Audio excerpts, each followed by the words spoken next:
आज की प्रतिस्पर्धी शिक्षा प्रणाली में छात्रों का तनाव अपने चरम पर है। शोध बताते हैं कि 80% से अधिक छात्र परीक्षाओं, करियर दबाव और सामाजिक अपेक्षाओं के कारण लगातार तनाव का सामना कर रहे हैं, जिससे चिंता, अवसाद और यहाँ तक कि आत्महत्या के विचार तक जन्म ले सकते हैं। अमेरिकी मनोवैज्ञानिक संघ के अनुसार अत्यधिक शैक्षणिक तनाव से जूझ रहे छात्रों में कोर्टिसोल, जो कि शरीर का प्रमुख तनाव हार्मोन है, का स्तर 40% तक बढ़ जाता है। इससे उनकी स्मरण शक्ति, एकाग्रता और मानसिक संतुलन प्रभावित होता है। लेकिन क्या प्राचीन ज्ञान हमें आधुनिक समाधान दे सकता है? भगवद गीता, जो कि 5000 वर्ष पुरानी ग्रंथ है, तनाव प्रबंधन के लिए एक गहरी मनोवैज्ञानिक रूपरेखा प्रस्तुत करती है, जो आधुनिक तंत्रिका विज्ञान और मनोविज्ञान से मेल खाती है। इसके प्रमुख सिद्धांतों में से एक है निष्काम कर्म, अर्थात बिना फल की चिंता किए कर्म करने की शिक्षा। जर्नल ऑफ बिहेवियरल मेडिसिन में प्रकाशित एक अध्ययन से पता चला कि जो छात्र परिणाम की चिंता के बिना पूरी ईमानदारी से प्रयास करते हैं, वे कम तनाव अनुभव करते हैं और उनकी उत्पादकता में 25% तक की वृद्धि होती है। जब छात्र "अगर मैं असफल हो गया तो क्या होगा" से "मुझे अपना सर्वश्रेष्ठ देना है" की मानसिकता अपनाते हैं, तो वे मानसिक रूप से मजबूत बनते हैं और तनाव के दुष्प्रभावों को कम कर सकते हैं। इसके अलावा ध्यान योग, जो गीता का एक महत्वपूर्ण सिद्धांत है, वैज्ञानिक रूप से संज्ञानात्मक कार्य प्रणाली, स्मरण शक्ति और भावनात्मक स्थिरता को बढ़ाने में सहायक सिद्ध हुआ है। हार्वर्ड मेडिकल स्कूल के शोध से यह स्पष्ट हुआ कि नियमित ध्यान करने से मस्तिष्क के प्रीफ्रंटल कॉर्टेक्स का ग्रे मैटर घनत्व 15% तक बढ़ जाता है, जिससे निर्णय लेने की क्षमता, समस्या समाधान कौशल और भावनात्मक नियंत्रण में सुधार होता है। ये सभी गुण छात्रों के लिए अत्यधिक आवश्यक हैं, विशेषकर तब जब वे तनाव के दौर से गुजर रहे होते हैं। केवल 10 मिनट के ध्यान अभ्यास से चिंता का स्तर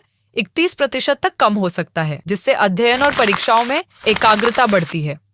आर्यन, जो कि एक प्रतियोगी परीक्षा की तैयारी कर रहा था, इसका एक जीवंत उदाहरण है। माता पिता की उम्मीदों और आत्मसंदेह के कारण वह अत्यधिक मानसिक दबाव में था। रातों की नींद खराब हो रही थी, पैनिक अटैक आ रहे थे और उसके अंक लगातार गिर रहे थे। जब उसने भगवद गीता के सिद्धांतों को अपनाया और निष्काम कर्म व ध्यान का अभ्यास शुरू किया, तो उसने अपने प्रयासों पर ध्यान केंद्रित किया, बजाय इसके कि वह असफलता के डर में जिए। कुछ ही समय में उसका तनाव स्तर 45% तक कम हो गया, उसकी नींद में 30% सुधार हुआ और उसकी शैक्षणिक उपलब्धियां बेहतर होने लगी। आज आर्यन अपने इस बदलाव का श्रेय गीता के ज्ञान को देता है, जिससे यह साबित होता है कि प्राचीन आध्यात्मिक ज्ञान आज भी उतना ही प्रभावशाली और प्रासंगिक है। एक ऐसी दुनिया में जहां शैक्षणिक तनाव एक मौन महामारी बन चुका है, भगवद गीता एक वैज्ञानिक रूप से प्रमाणित मानसिक स्वास्थ्य मार्गदर्शक के रूप में उभरती है। यह छात्रों को स्पष्टता, एकाग्रता और आंतरिक शांति के साथ दबाव को संभालने का तरीका सिखाती है। संदेश स्पष्ट है, जब मन तनाव मुक्त होगा तो सफलता का मार्ग भी सहज हो जाएगा। तो फिर भविष्य का डर क्यों, जब वर्तमान को संवारने की शक्ति हमारे हाथ में है।